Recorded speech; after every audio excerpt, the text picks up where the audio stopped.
ne jamais faire le premier pas envers un homme. Plus jamais. Never ever. Pardon Seigneur.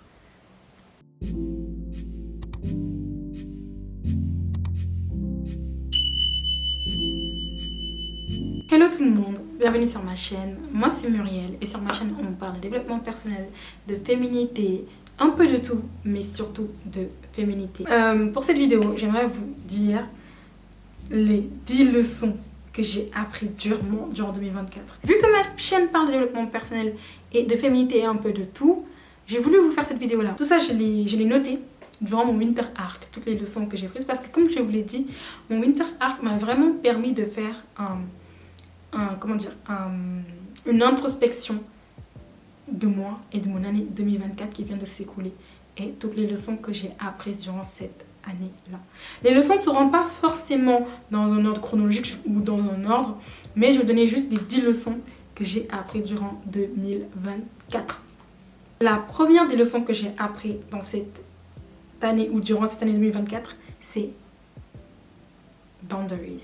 Mais des limites. Il faut apprendre à mettre des limites aux gens, aux personnes, à ta famille, à tes amis, à ton entourage. Il faut juste apprendre à mettre des limites, que ce soit même au travail et encore plus au travail. En fait, ça permet à ce que ta paix personnelle ne puisse pas être, ne puisse pas être gâchée par d'autres personnes, par rapport à leur humeur, par rapport à leurs paroles, par rapport à ce qu'ils peuvent faire ou non. Donc en fait, il faut savoir mettre des limites dans la vie aux gens. Le fait de mettre des limites, en fait, ça permet à ce que tout ce qui est élément extérieur ne puisse pas venir perturber ta paix personnelle, ta paix intérieure. Le comportement d'autrui, les paroles d'autrui, la manière de faire d'autrui. Baby girl, j'ai mis mes limites. You're not overstepping it. En fait, c'est vraiment, en fait, il faut apprendre à mettre des limites. Je vous en ai déjà parlé dans ma vidéo Vis la soft life que tu mérites. Protège ta paix personnelle en mettant des limites. Et pourquoi il faut mettre des limites. La deuxième leçon que j'ai appris, c'est sache quand il faut parler et quand il faut parler. Déjà, quand tu parles trop, ça ne te permet pas de réfléchir avant de parler. Non.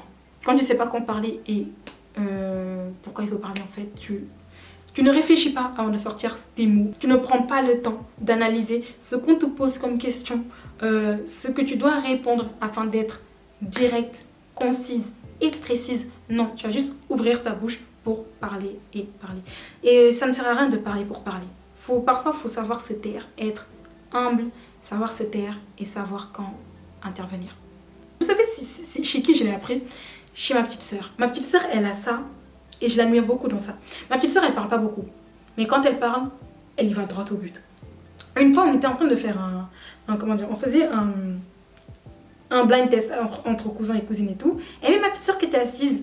Et elle avait toutes les réponses du blind test. Mais elle parlait que quand il fallait. En fait, toute la soirée, elle parlait pas beaucoup. Il y avait moi qui parlais beaucoup. Il y avait mes cousins, on parlait beaucoup. Et dans les débats, elle prenait pas partie dans les débats. Elle se taisait, elle faisait ce qu'elle avait à faire. Elle se mettait sur son téléphone ou elle faisait autre chose. Non, c'est juste qu'en fait, c'est une personne qui sait parler quand il faut et intervenir quand il faut. Sache quand parler. Ça te permet d'être plus direct et ça fait que les gens vont t'écouter plus et mieux parce que quand tu intervient, c'est pour dire des choses intéressantes et non blablater pour blablater. C'est pas du tout qu'il faut parler avec tout le monde, au risque d'être incomprise.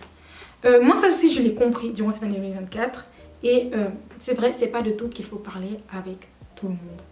Moi, je sais que I'm a deep person, genre je sais que je suis une personne sur chaque sujet, je cherche à philosopher. Donc j'aime philosopher, j'aime réfléchir et j'aime être entourée de personnes qui réfléchissent. Et c'est pas tout le temps que je suis entourée de personnes qui réfléchissent. Donc du coup très souvent je passe pour incomprise dans mes paroles quand je veux discuter de tout avec tout le monde. Donc c'est pas du tout qu'il faut discuter avec tout le monde. Donc il faut juste chercher à s'entourer des personnes avec qui tu peux discuter de certaines choses.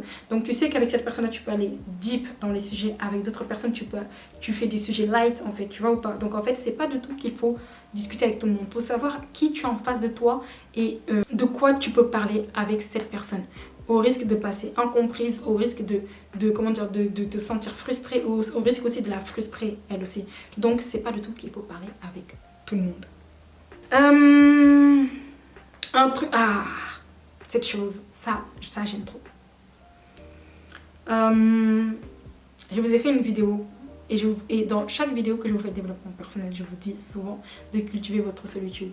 Faut aimer se retrouver seul. Si tu n'aimes pas ta propre personne, si tu n'aimes pas te retrouver toi-même, qui va aimer se retrouver avec toi? Personne va aimer se retrouver avec toi si tu n'aimes pas te retrouver avec toi-même. Tout commence déjà par soi.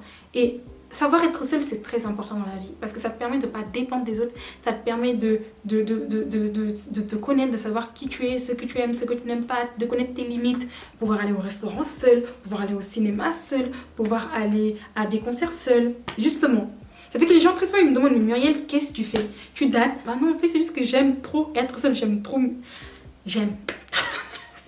J'aime mes vidéos que j'ai regardées, faire mes ongles, faire mes soins, me retrouver avec moi-même, être dans des deep conversations, tranquillou, genre en train de lire, aller à un café tout seul, aller au marché de Noël toute seule, voir le marché de Noël, boire mon petit, mon petit vin chaud. Ah, guys, non. Savoir être seul, c'est trop bien parce que ça te permet de te connaître, ça te permet de savoir ce que tu aimes, ce que tu n'aimes pas et c'est trop bien. Apprenez à vous retrouver avec vous-même, ça vous permet déjà, comme je vous l'ai dit dans une de mes vidéos, ça vous permet de moins dépendre affectivement des gens. Je dirais que tu serais même plus heureuse quand tu seras en couple ou si tu es en couple, quand tu sais profiter de tes moments solo, tu seras plus heureuse et tu sauras plus profiter de tes moments avec ton conjoint ou avec ton copain. En tout cas, apprenez à être seul, c'est une très belle chose et c'est une très bonne chose. Ne sois pas disponible tout le temps au risque que ta présence devienne invisible, ne sois plus remarqué. That's true. Quand tu es trop disponible, les gens te prennent pour acquise et donc ta présence va devenir limite une obligation ou normale, banale. Qui a envie d'être banal aux yeux des autres? Pas moi en tout cas. Pardon, là je suis en train de me jeter des fleurs. Mais il faut se jeter des fleurs dans la vie. Si c'est sûr que tu le fais pas toi-même, c'est pas les autres qui vont le faire pour toi. I know, je sais que je suis charismatique. J'aime mon charisme. Je sais ce que je dégage. Donc, quand tu es trop disponible, ton charisme, on ne le remarque plus. Il faut savoir ne pas être tout le temps disponible. Parce que quand tu es trop disponible, là, ta présence n'est plus remarquée. Hein. Ça devient même une obligation. Et donc, on ne sait plus profiter de ta compagnie. Voilà, c'est le mot que je cherchais tout à l'heure. Donc, en fait, les gens vont encore plus profiter de ta compagnie. Tu vois? Donc, il faut savoir, guys, je vous le dis, il faut savoir être indisponible. Et il faut savoir quand être disponible et quand se pointer au rendez-vous. Comme je vous l'ai dit, si vous apprenez à être seul là, vous n'allez pas vous pointer à tous les rendez-vous. Quand tu veux pas aller quelque part là, il faut savoir dire non. Tu dis non, j'ai pas envie d'y aller. Et même à toi-même, tu te dis non, j'ai pas envie d'y aller. Et à l'autre, tu dis excuse-moi, je ne peux pas venir aujourd'hui parce que je me sens pas trop de sortir. Tout ça. Simplement, il faut dire la vérité parce que j'ai lu. Il n'est même pas là, mon livre, il est là-bas. Dans mon livre, L'homme qui veut être heureux, quand tu ne dis pas vraiment la vérité à quelqu'un qui te demande un service, la personne va chercher à contourner. Et même, je vous l'avais dit dans une de mes vidéos, comment savoir dire non, et il faut savoir dire non. Quand tu ne dis pas non tout de suite, la personne va chercher à contourner ta réponse et à te trouver une solution elle-même. Donc non, il faut savoir dire non. Il faut savoir être indisponible. Comme ça, ta présence sera remarquée les prochaines fois que tu sors. 5. Donc là, c'est la 6e. Retire-toi quand le respect n'est plus là, avant qu'il ne disparaisse. Vous voyez? Ça a un rapport avec ce que je disais tout à l'heure. Quand tu es trop disponible, les gens ils vont avoir tendance à te prendre pour acquise. Et donc, comme tu es acquise, parfois ils peuvent se permettre de sortir ce qu'ils veulent de leur bouche ou d'avoir des comportements qui ne te plaisent pas. C'est normal, tu es trop disponible. Non, c'est normal. Ils n'ont pas de limite envers toi-même parce que toi-même, tu n'as pas de limite envers toi-même. Donc, qu'est-ce que tu veux? C'est pas les autres qui vont te respecter si toi-même tu ne te respectes pas. Donc, avant que tout cela n'arrive là, ne sois pas disponible tout le temps. Ou sinon, quand c'est déjà arrivé, retire-toi quand le respect n'est plus là, s'il te plaît.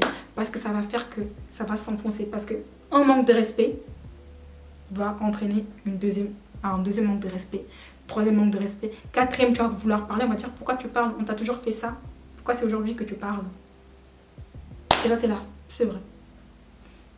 C'est triste quand même. Non, c'est triste quand même. Non, I don't want it. I don't want that for you. Non. Les filles, c'est pas ça qu'on veut pour nous. Non, nous, on va savoir se retirer avant que le respect ne soit plus là. Et au pire, ou même mieux, ne pas être tout le temps disponible. Juste pour te montrer notre valeur.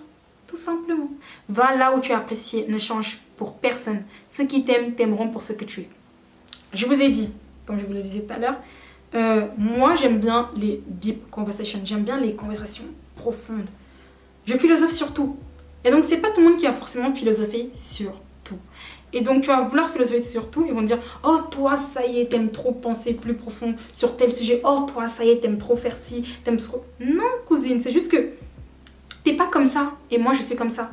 C'est pas parce que je suis comme ça que c'est mauvais. Non, c'est juste que je me suis retrouvée à parler d'une chose avec une personne qui ne savait pas, qui n'était pas comme ça et qui ne veut pas philosopher sur tout. Mais sauf que toi tu sais que t'es quelqu'un qui philosophe sur tout. Mets-toi avec retrouve-toi avec un groupe d'amis ou un cercle d'amis ou une personne qui philosophe sur tout. Donc va te retrouver avec cette personne qui philosophe sur tout. En fait, il faut juste savoir aller là où tu es apprécié. Ceux qui t'aiment t'aimeront pour ce que tu es. Va là où tu es apprécié. Va pas forcément vers des gens qui ne sont pas comme toi. Donc là, forcément, tu ne seras pas apprécié. Forcément, ta présence sera prise comme lourde ou plutôt non voulu. Donc avant d'en arriver là, il faut juste savoir aller là où tu es apprécié. Ou pire, reste seul. Quand je sais que il y a des endroits où je peux aller, ou plutôt il y a des rencontres où si j'y vais, je vais être frustrée parce que je sais que c'est pas vraiment mon cercle, c'est pas vraiment ce que j'aime, c'est pas vraiment de quoi j'aime parler. Je préfère rester à ma place que d'aller là où je ne suis pas appréciée ou là où mes pensées ne seront pas appréciées. Ces trois-là ont rapport, les trois qui viennent. C'est compliqué. Ces trois-là, pour que j'en parle aujourd'hui, c'est très compliqué parce que ça a vraiment résumé mon année 2024. Non, c'est deux dernières leçons. C'est deux leçons et la troisième n'a rien à voir avec ces deux-là. Mais les deux-là sont bien liés. Et en fait, ces deux-là sont liés parce que, comme je vous l'ai dit, en 2023, j'ai perdu mon père. Et donc, du coup, comme j'ai perdu mon père, qui était une figure masculine pour moi, j'ai cherché à donner l'amour que j'avais pour la figure masculine que j'ai perdu, j'ai cherché à le donner à quelqu'un d'autre. Il se trouve que je suis tombée sur la mauvaise personne.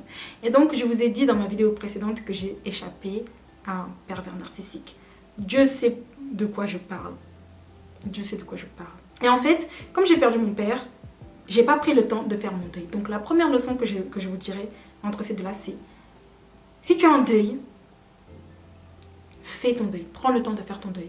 Quand mon père il est parti, en fait, même je le disais à ma soeur, mais ça arrive en fait que les gens ils partent. En fait, j'ai pas vraiment pris le temps de faire mon deuil. Je pense que je cherchais à me rassurer autrement en me disant que la mort ça arrive. Donc c'est normal que la personne parte, tu vois. Mais j'avais pas pris conscience que ça allait se transformer autrement, mon deuil. J'avais pas pris conscience que j'allais chercher à donner tout l'amour que j'avais pour mon père, à la figure masculine que je venais de perdre, à quelqu'un d'autre. Du coup, je suis partie chercher une figure masculine qui faisait viril, qui faisait homme, tout ça, tout ça. Mais girls, et Dieu, mon Jésus m'a sauvée. Vraiment, Jésus m'a sauvée. Je me suis retrouvée à poursuivre un homme. C'est une folie de dire ça, girls.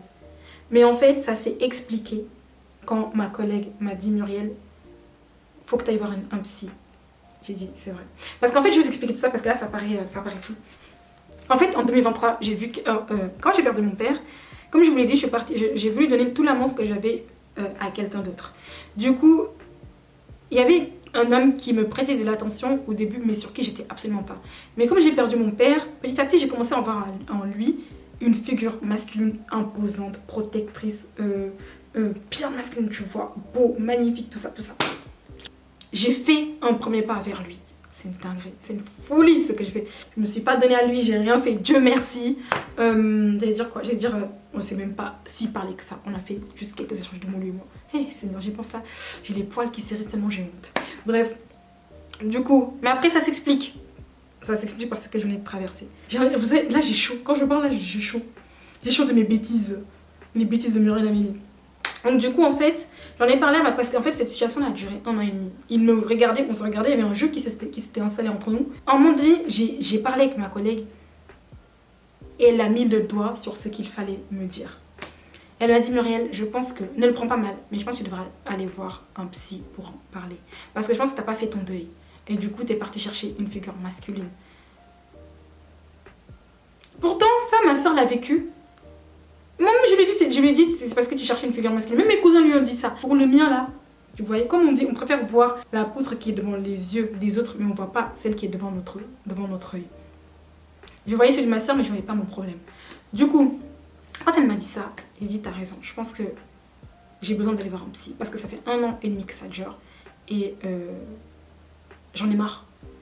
Et quand elle m'a dit ça et qu'elle m'a dit, en fait, c'est parce qu'il te manque et que t'as pas fait ton deuil et qu'il te manque cette figure masculine qui est partie.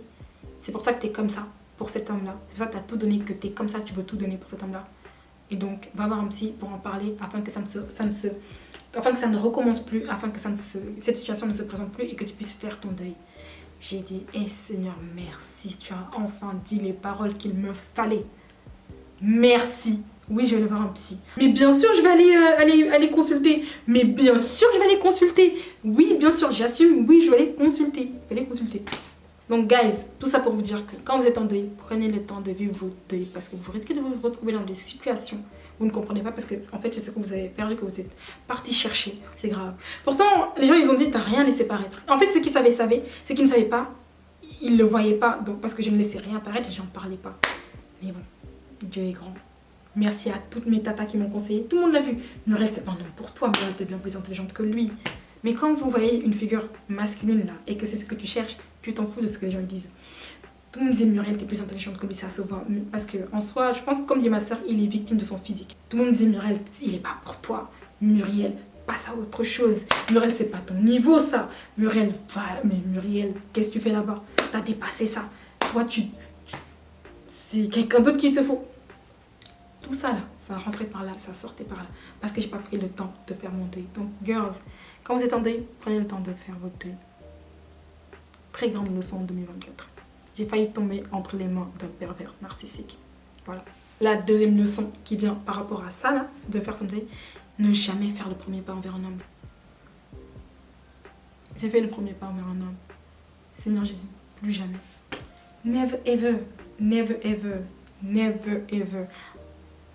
Après celui-là, en fait, je me le pardonne à moitié parce que c'était une situation particulière. Parce que je venais de perdre, comme je vous l'ai dit, je venais de perdre mon père et je suis partie chercher quelqu'un qui pouvait le remplacer. Donc celui-là, en fait, ça se comprenait au fond. Mais non. Ne jamais faire le premier pas envers un homme. Plus jamais. Never ever. Pardon Seigneur. Non. Surtout une femme, il faut connaître sa valeur. À partir du moment que tu connais ta valeur, en plus... Quand tu connais ta valeur, là, tu ne feras pas le premier pas envers un homme. Mais là, moi, celui-là, il s'explique. Ça va, Dieu merci, il s'expliquait. Dieu merci, il s'expliquait. Parce que s'il n'y avait rien pour expliquer cela, là, Seigneur, pardon. Est-ce que j'aurais continué de faire mes vidéos même? Là, il faut me laisser, en fait. Là, il faut vraiment me laisser me retrouver envers moi-même. Mais dites-vous, tout ça, là, je l'ai compris pendant les 3 mois de Winter Arc. Là. Je vous ai dit, mon Winter Arc, voilà pourquoi je l'aime. Je me suis donné dedans. Mine de rien, en fait, ça, en ne donnant rien, j'ai tout donné dans mon Winter Arc. En fait, j'ai fait une introspection. Et c'était bien. Et j'ai aimé mon Winter Arc. Entre les livres que j'ai lus, les vidéos que j'ai regardées, tout ce que j'ai fait. Girls, 10e leçon apprise, c'est vis chaque moment comme si c'était le dernier. Ça, c'était vraiment à mon anniversaire. À mon anniversaire, on était parti à un brunch avec ma petite sœur. Je dégustais. En fait, j'ai pris le temps de tout déguster. Je dégustais le moment. J'étais comme ça avec mes frites de patates douces. J'étais comme ça. Ma sœur, elle a vu que j'étais tellement... en train de kiffer le moment. Elle m'a dit Muriel, ça se voit que tu es en train de vivre le moment. Tu es en train de vivre le moment comme si c'était ton dernier moment. Comme si c'était le dernier brunch que tu allais manger de ta vie. J'ai dit non, absolument pas. En fait, j'ai juste appris à vivre chaque moment comme si c'était le dernier. Surtout après, comme je vous l'ai dit, après la perte de mon père, en fait. J'ai juste appris à vivre chaque moment comme si c'était le dernier parce qu'on ne sait pas de quoi demain est fait. Dites-vous que quand j'ai perdu mon père, la veille, avant que je le perde, la veille du jour où il est tombé malade, il y avait mon match qui était en train de passer à la télé. Il y avait le Real qui passait à la télé. Donc du coup, mon père il m'a appelé, il m'a dit Muriel, tu regardes pas le match? Je sais pas pourquoi, je me suis levée, je dis bon, papa m'appelle, je vais aller regarder avec lui parce que on sait jamais de quoi demain est fait. Je vais aller passer du temps avec lui. Du coup, je suis montée regarder mon match avec lui. Et Dieu merci, j'ai regardé un dernier moment avec lui. Et le lendemain, il est tombé malade. Et il n'a plus jamais reparlé. Et je remercie Dieu d'avoir vécu ce moment-là avec lui. C'est étrange, mais en même temps, est-ce que je ne fais pas partie d'une des dernières personnes à qui il a parlé?